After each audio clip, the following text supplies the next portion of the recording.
Hello मित्रांनो, स्वागत आहे तुमच्या चॅनलवर. आपली MS एक्सेलची जी लेक्चर सिरीज चालू आहे त्यातला हा पुढचा भाग आहे. आणि गेल्या काही लेक्चर्समध्ये आपण वेगवेगळे चार्ट्स कसे काढायचे ते बघितलं. आज आपण पाहणार आहोत की पाय चार्ट कसा काढायचा. पाय चार्ट काही जणांना तुमच्या माहितीसुद्धा असेल ऑलरेडी. तुम्हाला इथे एक टेबल दिसते, डेटा टेबल समोर. त्याचा उपयोग करून आपण पाय चार्ट काढणार आहोत. एकदा मी नमूद करतो नेहमीप्रमाणे की हे उदाहरण जे आहे ते नोरिन ब्राऊनच्या पुस्तकातून घेतलेलं आहे. तर पाय चार्ट म्हणजे आपण असं करतो की एखाद्या सर्क्युलर डिस्कमध्ये आपल्याकडे जो डेटा आहे त्या डेटा जर का अनेक कंपोनंट्सचा तयार झालेला असेल तर त्याची जी एकूण संख्या आहे तर त्या संख्येमधला प्रत्येक कंपोनंटचा जो त्याला प्रपोर्शनेट इतका भाग त्या डिस्कमधला त्याला असाइन केला जातो. तर म्हणजे थोडक्यात प्रत्येक जो कंपोनंट आहे त्या डेटामधला त्याला रिप्रेझेंट करणारा एक सर्क्युलर सेक्टर आपल्याकडे असतो. तर उदाहरणातून ते जास्त स्पष्ट होईल कसं असतं ते. आता इथे ह्या डेटामधला जो काही फुल टाईम स्टुडंट्स जे आहेत प्रत्येक इथे स्टेट्स दिलेली आहेत अमेरिकेतली वेगळे आणि त्या स्टेट्समधली जी टोटल स्टुडंट्स आहेत ज्यांनी एनरोल केलेलं आहे वेगवेगळ्या कोर्सेससाठी म्हणा, त्यांची ही वर्गवारी केलेली आहे. फुल time student, part time students अशा प्रकारे त्याची डिव्हिजन केली आहे. किंवा 20पेक्षा कमी वय असलेली, 20पेक्षा जास्त वय असलेली मुलं अशा वेगवेगळ्या निकषांवर त्याची वर्गवारी केली. आपण ह्याच्यामध्ये आत्ता पाय चार्ट करण्यासाठी फक्त फुल टाईम स्टुडंट्सचा विचार करू की फुल टाईम स्टुडंट्स जे काही आहेत. आता आपण एक काम करूयात. हे फुल टाईम स्टुडंट्स जे आहेत त्यांची एकूण संख्या किती आहे ते काढूयात. आपण इथे शेवटी हे करूयात.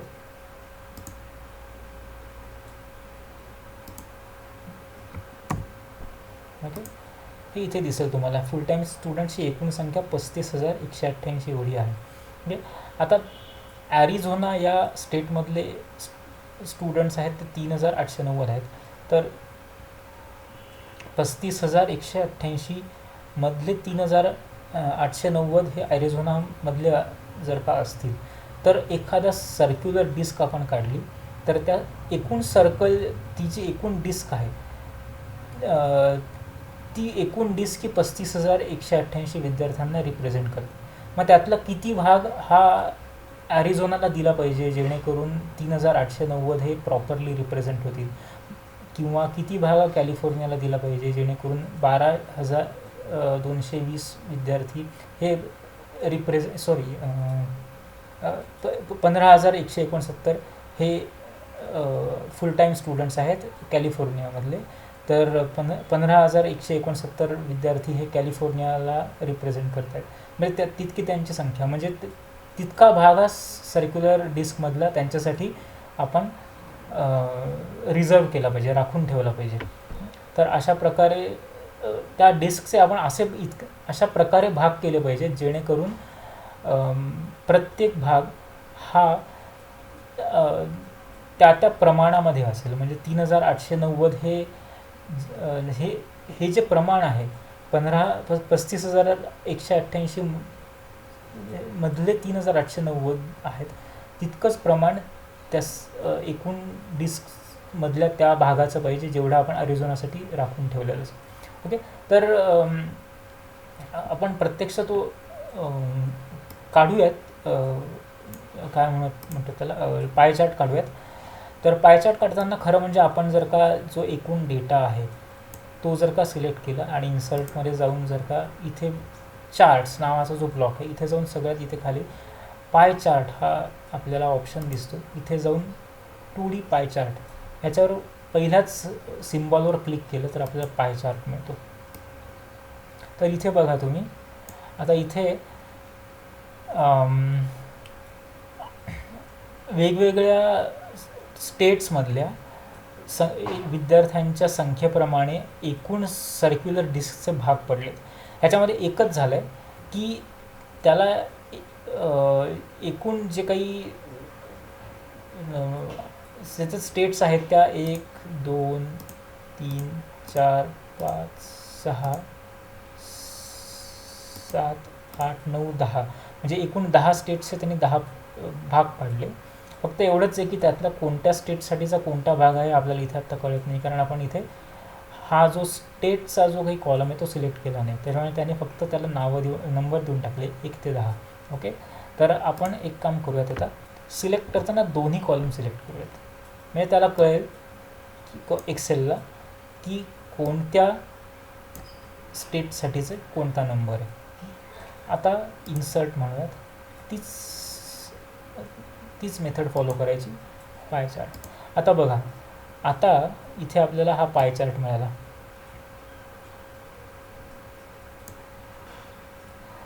आता इथे ॲरिझोनासाठी निळा रंग आहे जो इथे आहे, कॅलिफोर्नियासाठी लाल रंग आहे तो इथे आहे.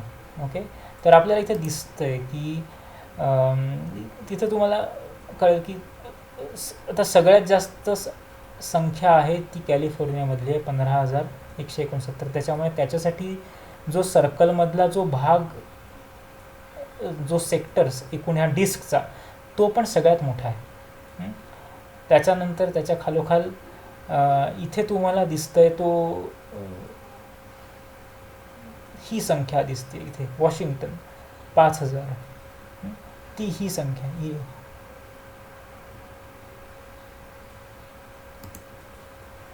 तर तो पण बऱ्यापैकी मोठा नंबर आहे. त्याच्यामुळे 5,000च्या प्रपोर्शनेटली तो त्याला तेवढा एरिया किंवा असाइन केला गेला आहे.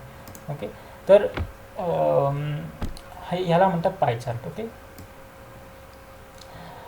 आता ह्याला आपण एक काम करू, जसं आपण आत्तापर्यंत याही आधीच्या लेक्चर्समध्ये सांगितलं होतं की आपण चार्ट ज्या वेळेला जनरेट करतो एखादा, त्यावेळेला हे बरेचदा योग्य ठरतं की आपण तो एका नवीन शीटमध्ये ट्रान्सफर करून घ्यावा. त्याच्यामुळे मूव्ह चार्ट म्हणतो. आत्ता तो चार्ट आहे एनरोलमेंट स्टॅटिस्टिक्स नावाच्या शीटमध्ये. न्यू शीट म्हणायचं, मला काही हवं ते नाव द्यायचं. आत्ता मी आहे तेच ठेवतो आहे, ओके म्हणायचं. नवीन ठिकाणी तो ट्रान्सफर होतो. ओके, आता इथे एक काम करूयात आपण. आता या पाय चार्टचं फॉर्मॅटिंग कसं करायचं ते बघू. या आधीच्या लेक्चर्समध्ये मी लाईन चार्ट किंवा कॉलम चार्ट, बार चार्टचं फॉर्मॅटिंग कसं करायचं ते सांगितलं होतं. आता इथे एक गोष्ट आहे पाय चार्टमध्ये की इथे एक्स आणि वाय ॲक्सिस नाही, त्याच्यामुळे आपलं फॉर्मॅटिंगचं काम तुलनेने सोपं आहे.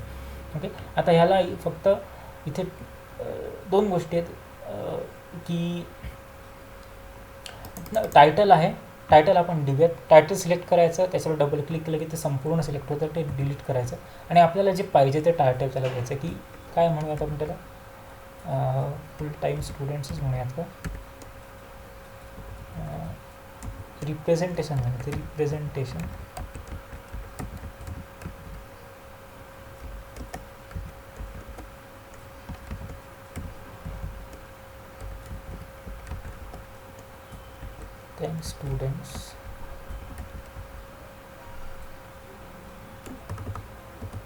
स्टुडंट्स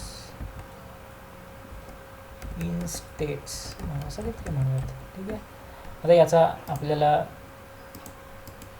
फॉन्टही वाढवावं लागेल, ते खूप छोटं वाटतं आहे.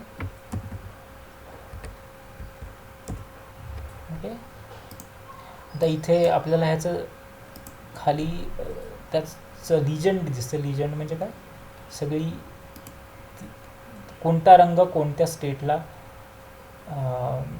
करस्पॉन्ड करतो त्याची यादी. आता इथे हा लिजंड जो आहे तो खाली बॉटमला आहे, तो आपण उजव्या हाताला घेऊन येऊ म्हणजे जास्त चांगला वाटेल.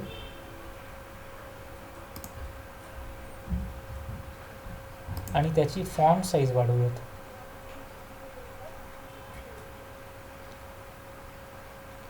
लिजंड उजव्या हाताला कसं घ्यायचं ते मी मागच्या लेक्चरला सांगितलं होतं. बार चार्ट आणि कॉलम चार्टच्या वेळेला एक्झॅक्टली तसंच करायचं आहे. आधी ते लिजंड बॉटमला होतं ते आपण सिलेक्ट केलं, आणि तिथे राईट क्लिक केल्यानंतर आपल्यासमोर ऑप्शन्स आले. त्याच्यात आपण फॉर्मॅट लिजंड या ऑप्शनला गेलो आणि फॉर्मॅट लिजंड म्हटल्यानंतर आपल्यासमोर चॉईसेस आले की तो लिजंड कुठे असायला पाहिजे, लेफ्ट, राईट, टॉप, बॉटम. आपण राईटला घेतला. आता पुन्हा हा सिलेक्ट झालेलाच आहे ऑलरेडी हे लिजंड. इथे आपण राईट क्लिक करूयात आणि हे बघा इथे फॉर्मॅट लिजंड सगळ्यात शेवटी दिसतं. इथे फॉन्ट म्हणूयात, कारण आपल्याला आता त्याचा फॉन्ट साईज वाढवायची. फॉन्ट म्हटलं की इथे 9 दिसते, ती आपण वाटलं तर 15 करून घेऊ. आता हा पुरेसा मोठा झाला. ऑलराईट.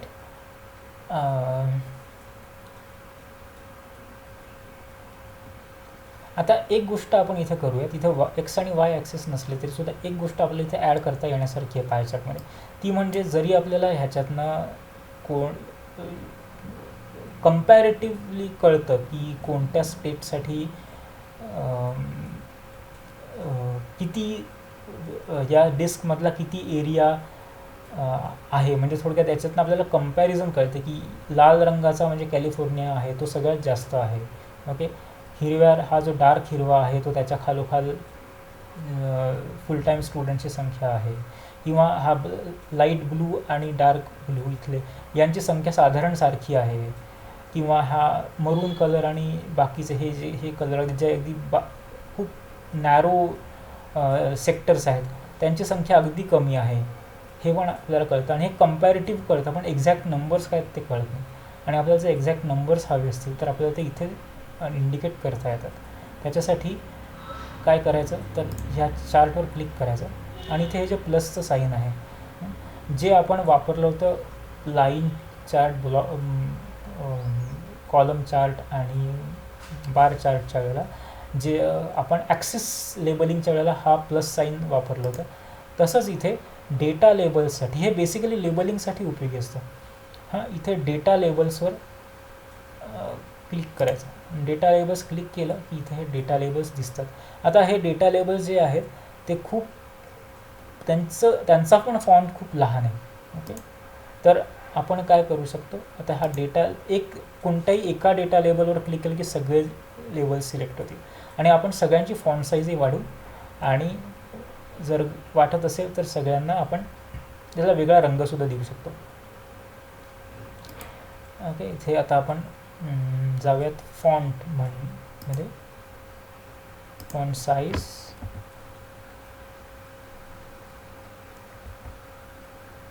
14 म्हणूयात, 14, आणि त्याला बोल्ड करूयात आपण वाटलं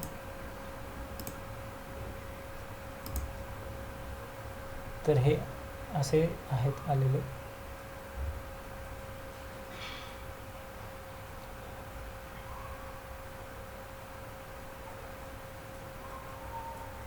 याला आपण वाटलं तर पांढरा रंग करून घेऊ, पण पांढरा रंग केला तर हे 2 दिसणार नाहीत.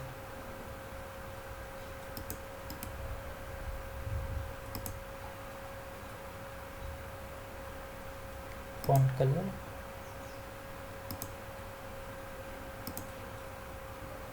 हे पांढरे झाले, पण मग हे दिसायला प्रॉब्लेम येईल, मध्ये कुठेतरी प्लेस करावं लागतील.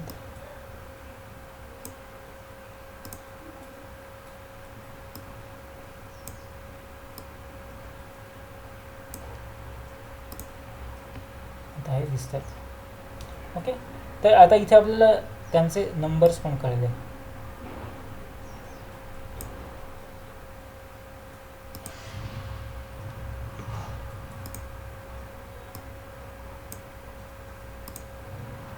ओके. हे झालं फॉर्मॅटिंग त्याचं. आता ह्याच्यामध्ये आणखीन एक गोष्ट करता येते.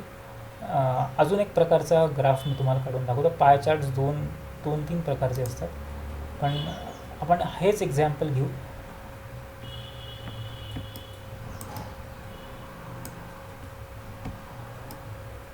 फुल time students. Okay. Insert pie chart, हा 3D असतो. 3D पाय चार्ट पण घेता येतो. तर पण इथे आपल्याला डोनट शेपचा पण पाय चार्ट घेता येतो, यालाही आपण दुसऱ्या एका शीटवर शिफ्ट करून घेऊयात.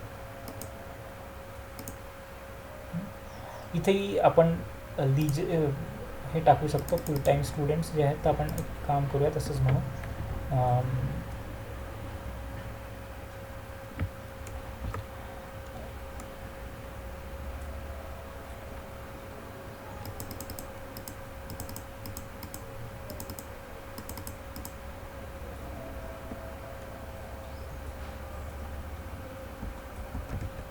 State wise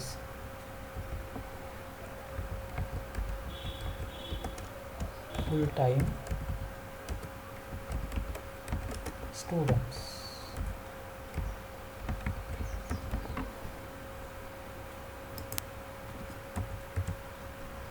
okay.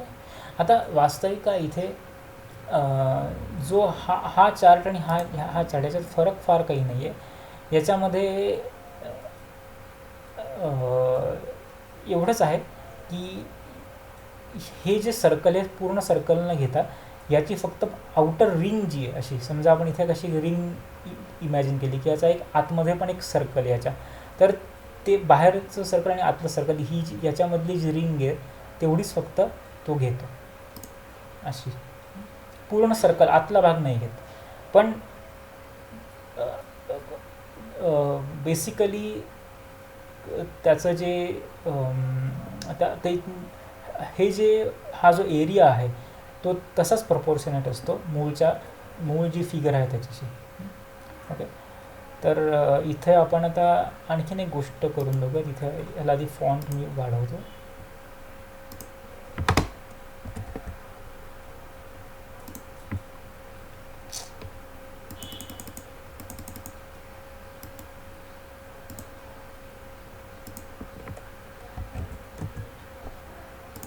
ओके.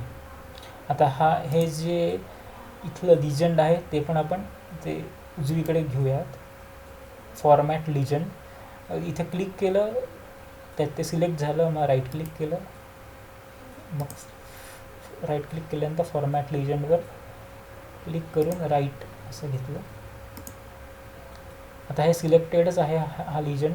याची आपण फॉन्ट साईज वाढवून घेऊ. राईट क्लिक केलं आणि फॉन्टवर जाऊन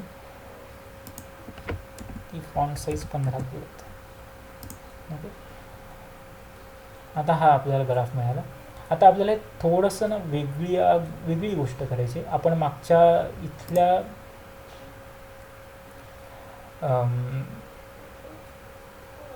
या चार्टमध्ये हे नंबर्स आपण मिळवले. आता समजा आपल्याला त्याचं पर्सेंटेज हवं आहे, नंबर नको आहे. म्हणजे 15,169 हे एकूण जे काही फुल टाईम स्टुडंट्स आहेत त्याच्या किती पर्सेंट आहेत हे पर्सेंटेजमध्ये हवं आहे आपल्याला, ॲक्च्युअल नंबर नको. तर आपल्याला तेही करता येतं. तर आता इथे आपण क्लिक करू. क्लिक केल्यानंतर आपण इथे जे डेटा लेबल्स म्हटलं होतं, ओके, तर त्या डेटा लेबल्स म्हटल्यानंतर परत ती सगळी लेबल्स आपल्याला आली इथे जी आधीच्या ग्राफमध्ये आली होती. आता आपण काय करूयात की डेटा लेबल्समध्ये सुद्धा प्रकार आहेत. मोर ऑप्शन्स म्हणून इकडे जायचं. त्या ऑप्शन्समध्ये इथे बघा व्हॅल्यू दिसते आहे आणि इथे पर्सेंटेज पण दिसते. आता इथे व्हॅल्यूवर हा व्हॅल्यूचा बॉक्स चेक केलेला आहे, म्हणजे व्हॅल्यू सिलेक्ट केलेली आहे म्हणून आपल्याला ॲक्च्युअल व्हॅल्यूज दिसतात.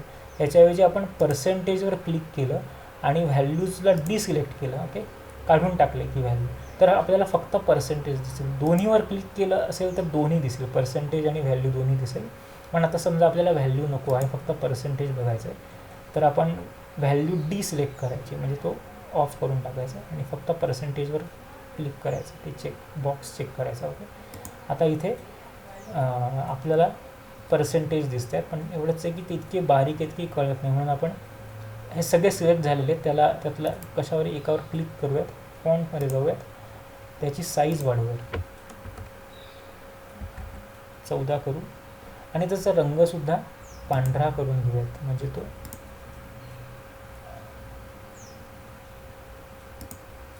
नाही बघा. आता हे पर्सेंटेजमध्ये आलं. हा फरक आहे इथे आणि इथे. इथे आपल्याकडे ॲक्च्युअल नंबर आहे, तर याच्यावरून आपल्याला काय कळतं आहे की 15,169 हा जो कॅलिफोर्नियाला रिप्रेझेंट करणारा नंबर जो आहे, हा जो सेक्शन आहे सर्कलचा, तो ॲक्च्युली इथे जर का आपण ह्या डोनट शेप्ड चार्टमध्ये बघितलं तर तो 43% आहे. एकूण नंबर ऑफ स्टुडंट्स जे आहेत त्याच्या 43% कॅलिफोर्नियाचे स्टुडंट आहेत, ज्यांची ॲक्च्युअल संख्या ही 15,169 आहे. तर अशा प्रकारे आपण पाय चार्ट असा ड्रॉ करू शकतो. त्याचं हे फॉर्मॅटिंग आपण बघितलं, 2 प्रकारचे पाय चार्ट्स बघितले. पर्सेंटेजमध्ये सुद्धा कसं आपण करायचं ते बघितलं. पर्सेंटेजमध्ये कसं करायचं, तर इथे आपण प्लस साईनला गेलो आणि डेटा लेबल्स जे आहेत तिथे जाऊन जे मोर ऑप्शन्स आहेत त्या मोर ऑप्शन्सला जाऊन ठरवतो आपण की व्हॅल्यू की पर्सेंटेज. ते व्हॅल्यूवर क्लिक केलं तर व्हॅल्यू मिळेल, पर्सेंटेजवर क्लिक केलं तर पर्सेंटेज मिळेल. ओके. आणि तसंच इथे आपल्याला त्याचे कलर्स पण बदलता येतील. कलर्स बदलण्यासाठी आपण तिथे त्या व्हॅल्यूवर जाऊन राईट क्लिक केलं होतं आणि फॉन्टमध्ये जाऊन त्याची फॉन्ट साईज ॲडजस्ट केली, कलरसुद्धा त्याचा हवा तर बदलून घेतला. ओके. तर आता या ठिकाणी आपलं चार्ट्सबद्दलचं जे काही डिस्कशन आहे ते आपण थांबवतो आहोत. पुढच्या लेक्चरमध्ये आपण पुढच्या काही गोष्टी बघू. ओके.